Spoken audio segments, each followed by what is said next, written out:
Depression से पीड़ित व्यक्तियों के लिए भगवान श्री कृष्ण का संदेश।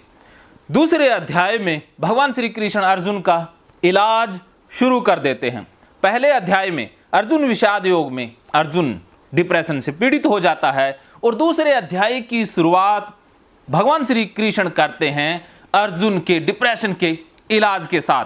तो पहले 2 श्लोक दूसरे अध्याय के बहुत ही महत्वपूर्ण हैं। अगर आप उन श्लोकों को समझ लें तो आपके अंदर राक्षस बैठा हुआ है जिसे हम डिप्रेशन कह रहे हैं, वो हमेशा हमेशा के लिए आपको छोड़कर चला जाएगा। दूसरे अध्याय में ऐसा क्या श्री कृष्ण कहते हैं जिससे अर्जुन के शास्त्रों के ज्ञान पर ताला लग जाता है। पहले अध्याय में अर्जुन उल्टी बातें बोलता है। पहले अध्याय में गीता अर्जुन कृष्ण को सुना रहा है। पहले अध्याय में कृष्ण बोलते ही नहीं है, लेकिन अर्जुन गुरु बना बैठा है, अर्जुन ज्ञानी बना बैठा है और कृष्ण को ही कह रहा है कि हम बुद्धिमान हैं, पाप करने के लिए कैसे तैयार हो गए। ऐसी ही गलतियां डिप्रेशन वाले भी करते हैं। वो भी दूसरों को समझाने लग जाते हैं कि मैं सही हूं और मैं आज बीमार हूं या जो भी मेरे अंदर परेशानी है उसके जिम्मेवार दूसरे लोग हैं। पहले अध्याय में अर्जुन भी ऐसा ही कहता है कि मोह से भ्रष्ट पाप के शिकार ये कौरव हुए हैं, मैं तो ज्ञानी हूं, मैं तो पुण्यात्मा हूं। लेकिन अर्जुन ये कदापि स्वीकार नहीं कर पा रहा है कि भ्रष्ट चित्त मैं हुआ हूं, मार्ग से मैं भटक रहा हूं, न कि कौरव। कौरव तो अपने अधर्म का पालन कर रहे हैं, लेकिन अर्जुन धर्म का पालन करने से पीछे हट रहा है। लेकिन अर्जुन ये बात स्वीकार ही नहीं करता है, अलबत्ता कृष्ण को ही गीता सुनाने में लग जाता है। डिप्रेशन वाले भी ऐसा ही करते हैं। अपने आप को बचाने के लिए, अपनी असफलताओं को, कमजोरियों को छिपाने के लिए तरह तरह के लॉजिक देते हैं, तर्क देते हैं, कुतर्क करते हैं। लेकिन कृष्ण के सामने अर्जुन की एक न चली। उसी प्रकार काउंसलर साइकोलॉजिस्ट के सामने डिप्रेशन पीड़ितों की कहां चलती है। वो आंखों में देख करके, चेहरे को पढ़ करके पहचान लेते हैं कि बंदा कहां से बोल रहा है। जैसे अर्जुन ने शास्त्रों की बातें बताई, स्वर्ग नरक पाप पुण्य पितर अधोगति, बहुत सारी शास्त्रों की थोथी बातें उठाई। लेकिन कृष्ण ने 2 श्लोकों में ही उन कुतर्कों को एकदम से ध्वस्त कर दिया। तो पहले 2 श्लोक ज्ञान योग के हम जान लेते हैं।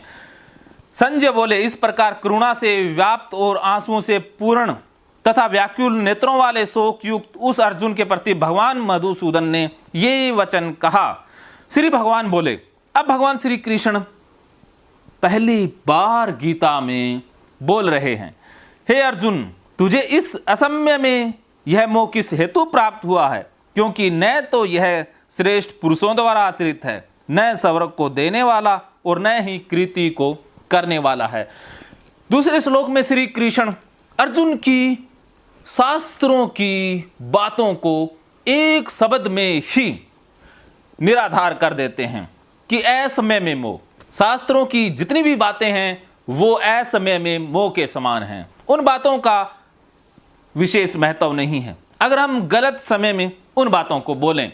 जैसे आप शादी में जा रहे हैं, वहां पर जाकर के आप मृत्यु की, शमशान की बातें करें तो वो असमय बातें हो गई।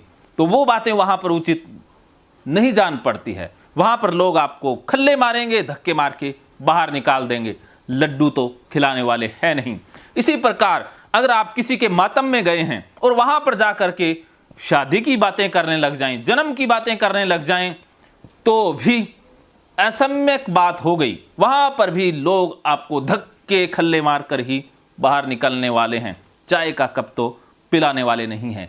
यही बात भगवान श्री कृष्ण कह रहे हैं कि तू जो शास्त्रों की बातें कर रहा है, पाप पुण्य की बातें कर रहा है, नरक स्वर्ग की जो बातें कर रहा है, वो असम्यक बातें हैं। युद्ध के मैदान में तू खड़ा है, सामने कौरवों की सेना है, युद्ध कभी भी शुरू होने वाला है। यहां पर सिर्फ मरने मारने और लड़ाई की बातें ही हो सकती है। यहां पर किसी भी प्रकार की बाकी बातें शोभा नहीं देती है। यही भगवान श्री कृष्ण अर्जुन को गीता के दूसरे अध्याय के दूसरे श्लोक में बता रहे हैं। इसी प्रकार डिप्रेशन से पीड़ित व्यक्ति भी असम्यक बातों में ही उलझे रहते हैं। जैसे ऑफिस में आपके साथ बुरा हुआ, नौकरी चली गई, नौकरी लग गई, छोकरी चली गई, कोई मिल गई, शादी टूट गई या शादी लग गई, बच्चों के कारण डिप्रेशन है या किसी बीमारी के कारण या दूसरों की बीमारी के कारण आपको डिप्रेशन है, लेकिन वो बात पास्ट की हो चुकी है। लेकिन आप अभी वर्तमान में हैं, अभी आप जिस अवस्था में हैं वो बातें, पिछली जो बातें अगर आप याद करते हैं, उनके बारे में सोचते हैं या भविष्य की कुछ बातों को लेकर के आप शक अपने अंदर पाल रहे हैं या भविष्य की कुछ घटनाओं का अंदेशा मात्र होने से ही आप घबरा रहे हैं, परेशान हो रहे हैं, उदास हो रहे हैं, वो भी असम्यक बात हो गई कि वर्तमान में आपको कोई चिंता दुख नहीं है, सांस चल रही है, खून दौड़ रहा है, सब कुछ ओके है तो ओके ही है। पास्ट भी भ्रम है, फ्यूचर भी भ्रम है।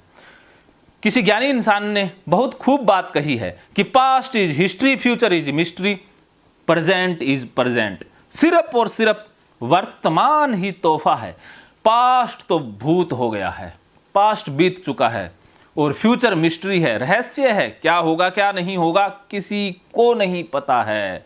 लेकिन डिप्रेशन से पीड़ित व्यक्ति पास्ट को पकड़ लेते हैं या फ्यूचर में कुछ गलत होने का अंदेशा पाल लेते हैं। तो यही सबसे बड़ी कमजोरी भी है और सबसे बड़ी गलती भी है। अर्जुन भी ऐसा ही कर रहा है। युद्ध सामने है, मरने मारने पर सभी उतारू हैं, और वहां पर पाप पुण्य भाई बंधु ऐसी बातें लेकर के बैठ गया है, तो वो बातें अशोभनीय हैं। तो असम्य समय या बिना समय के जो भी बात करेंगे, सच्ची बात भी करेंगे, तो उसका कोई महत्व नहीं है, वो भी झूठ है। अगर हम सही समय पर सही बात करेंगे तो वही बात सही है, वही सत्य है। अर्जुन के मन के सत्य में युद्ध है, लेकिन वो युद्ध से हटने के लिए तरह तरह के लॉजिक दे रहा है।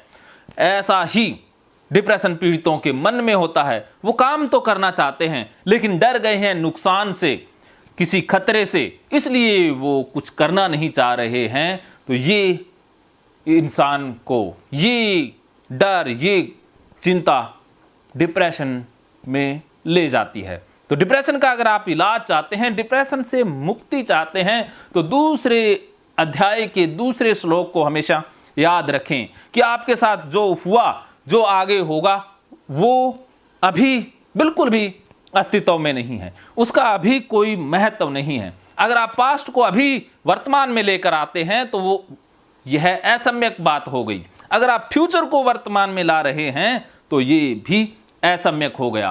असम्यक ही डिप्रेशन है। असम्य में मोह पकड़ना, असम्य में डर पकड़ना ही डिप्रेशन है। तो समय के अनुसार चलें, समय की गति के अनुसार चलें, बस वर्तमान में रहें, यही मुक्ति का उपाय है। डिप्रेशन से छूटने का ब्रह्मास्त्र भी यही है। और भी बहुत सारी बातें आगे कृष्ण अर्जुन का डर, डिप्रेशन दूर करने के लिए बताने वाले हैं। वो बातें भी बहुत मज़ेदार और काम की है, आप उनको भी ज़रूर अपने जीवन में अप्लाई कीजिएगा। मानो तो मौज है, वरना समस्या तो रोज रोज है। महकेंगे फिर से खुशियों के रंग भगवत गीता थेरेपी कोर्स के संग। इतिहास का पहला ऐप जो गीता के माध्यम से ओसीडी डिप्रेशन का इलाज आसान बनाएगा। ओसीडी डिप्रेशन का इलाज हुआ और भी आसान, और वो भी बिना दवाई, घर बैठे। किसी को बीमारी की चिंता है तो किसी को चिंता की बीमारी है। भगवत गीता ने लाखों करोड़ों का जीवन बदला है और आपका भी बदलेगा। गीता थेरेपी कोर्स में आपको मिलेगा सभी 11 प्रकार की ओसीडी का संपूर्ण इलाज, जैसे गंदगी का वहम, बार बार हाथ धोना, बार बार सफाई करना, बार बार लॉक दरवाजा चेक करना व अन्य सामान की चेकिंग बार बार करना, एक ही विचार बार बार आना, नुकसान व मरने मारने का विचार आना, HIV, rabies, cancer, heart attack का विचार आना, IBS और नींद न आने की समस्या का हल गीता कोर्स में मिलेगा। आत्महत्या वाले विचारों से मुक्ति भी गीता थेरेपी कोर्स से मिलेगी। राजेंद्र जोधपुरिया ऐप पर आपको ओसीडी से संबंधित राजेंद्र जोधपुरिया की किताब भगवत गीता के मनोवैज्ञानिक रहस्य और अन्य टिप्स पढ़ने को भी मिलेंगे। गीता है महान थेरेपी। गीता में सीबीटी, हिप्नोथेरेपी, माइंडफुलनेस, ईआरपी व अन्य बहुत सी साइकोथेरेपीज का समावेश मिलेगा। राजेंद्र जोधपुरिया ऐप एक, फायदे अनेक। आज ही प्ले स्टोर से डाउनलोड करें, लिंक डिस्क्रिप्शन में है। तो देर क्यों, अभी जाइए डिस्क्रिप्शन में और लिंक पर क्लिक करके प्ले स्टोर से अभी डाउनलोड कीजिए राजेंद्र जोधपुरिया ऐप और पाइए अपनी सभी समस्याओं का हल। मानो तो मौज है, वरना समस्या तो हर रोज है।